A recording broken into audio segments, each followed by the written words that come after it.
The National Weather Service in Pendleton, Oregon, has issued a winter storm warning for the east slopes of the Oregon Cascades, including the following counties: western Deschutes County in Central Oregon, western Jefferson County in north Central Oregon, and western Wasco County in northern Oregon, until 10 a.m. Pacific Standard Time Saturday.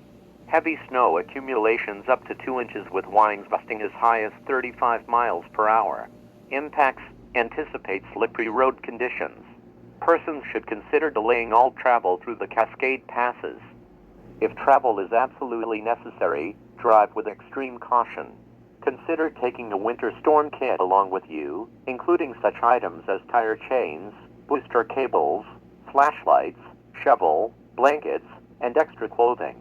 Also take food, water, a first aid kit, and anything else that would help you survive in case you become stranded.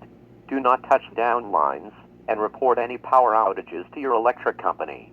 Travel is highly discouraged due to slick roadways and the possibility of vehicle crashes, becoming stranded, downed trees, falling trees, and downed power lines.